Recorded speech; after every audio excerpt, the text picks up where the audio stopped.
एक बार भगवान शंकर के अंशभूत महर्षि दुर्वासा पृथ्वी पर विचर रहे थे। घूमते वे एक मनोहर वन में गए। वहां एक विद्याधर सुंदरी हाथ में पारिजात पुष्पों की माला लिए खड़ी थी। वह माला दिव्य पुष्पों की बनी थी। उसकी दिव्य गंध से समस्त वन प्रांत सुवासित हो रहा था। दुर्वासा ने विद्याधरी से वह मनोहर माला मांगी। विद्याधरी ने उन्हें आदर पूर्वक प्रणाम करके वह माला दे दी। माला लेकर उन्मत्त वेशधारी मुनि ने अपने मस्तक पर डाल ली और पुनः पृथ्वी पर भ्रमण करने लगे। इसी समय मुनि को देवराज इंद्र दिखाई दिए, जो मतवाले ऐरावत पर चढ़कर आ रहे थे। उनके साथ बहुत से देवता भी थे। मुनि ने अपने मस्तक पर पड़ी माला उतारकर हाथ में ले ली। उसके ऊपर भौरे गुंजार कर रहे थे। जब देवराज समीप आए तो दुर्वासा ने पागलों की तरह वह माला उनके ऊपर फेंक दी। देवराज ने उसे ऐरावत के मस्तक पर डाल दिया। ऐरावत ने उसकी तीव्र गंध से आकर्षित हो सूंघ से माला उतार ली और सूंघकर पृथ्वी पर फेंक दी। ये देख दुर्वासा क्रोध से जल उठे और देवराज इंद्र से इस प्रकार बोले, अरे ओ इंद्र, ऐश्वर्य के घमंड से तेरा हृदय दूषित हो गया है। तुझ पर जड़ता छा रही है, तभी तो मेरी दी हुई माला का तूने आदर नहीं किया है। वह माला नहीं, श्री लक्ष्मी जी का धाम थी। माला लेकर तूने प्रणाम तक नहीं किया, इसलिए तेरे अधिकार में स्थित तीनों लोकों की लक्ष्मी शीघ्र ही अदृश्य हो जाएगी।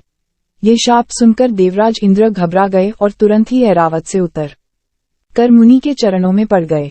उन्होंने दुर्वासा को प्रसन्न करने की लाख चेष्टाएं की, किंतु महर्षि टस से मज न हुए। उल्टे इंद्र को फटकार कर वहां से चल दिए। इंद्र भी ऐरावत पर सवार हो अमरावती को लौट गए। तब से तीनों लोकों की लक्ष्मी नष्ट हो गई। इस प्रकार त्रिलोकी के श्रीहीन एवं सत्वरहित हो जाने पर दानवों ने देवताओं पर चढ़ाई कर दी। देवताओं में अब उत्साह कहाँ रह गया था। सबने हार मान ली। फिर सभी देवता ब्रह्मा जी की शरण में गए। ब्रह्मा जी ने उन्हें भगवान विष्णु की शरण में जाने की सलाह दी तथा सबके साथ वे स्वयं भी क्षीरसागर के उत्तर तट पर गए। वहां पहुंचकर ब्रह्मा आदि देवताओं ने बड़ी भक्ति से भगवान विष्णु का स्तवन किया। भगवान प्रसन्न होकर देवताओं के सम्मुख प्रकट हुए। उनका अनुपम तेजस्वी मंगलमय विग्रह देखकर देवताओं ने पुनः स्तवन किया। तत्पश्चात भगवान ने उन्हें क्षीरसागर को मथने की सलाह दी और कहा, इससे अमृत प्रकट होगा।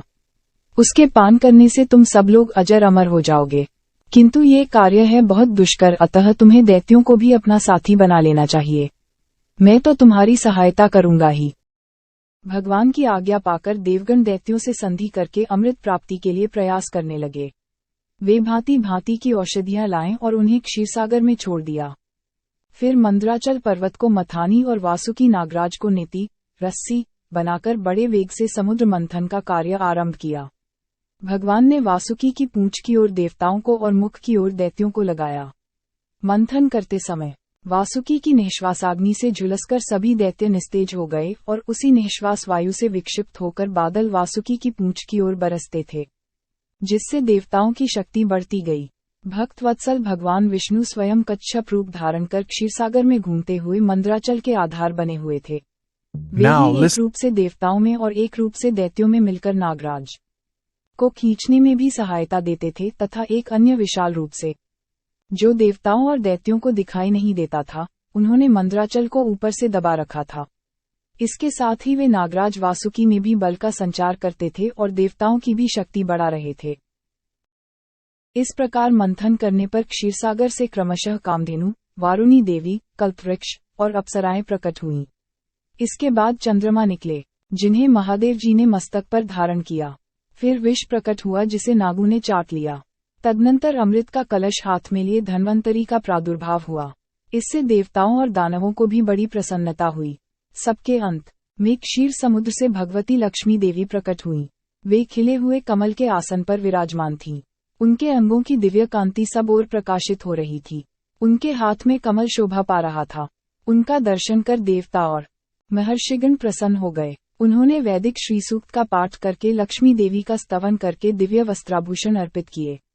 वे उन दिव्य वस्त्राभूषणों से विभूषित होकर सबके देखते देखते अपने सनातन स्वामी श्री विष्णु भगवान के वक्षस्थल में चली गई। भगवान को लक्ष्मी जी के साथ देखकर देवता प्रसन्न हो गए।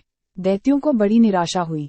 उन्होंने धन्वंतरी के हाथ से अमृत का कलश छीन लिया, किंतु भगवान ने मोहिनी स्त्री के रूप से उन्हें अपनी माया द्वारा मोहित करके सारा अमृत देवताओं को ही पिला दिया। तदनंतर इंद्र ने बड़ी विनय और भक्ति के साथ श्री लक्ष्मी जी ने देवताओं को मनोवांछित वरदान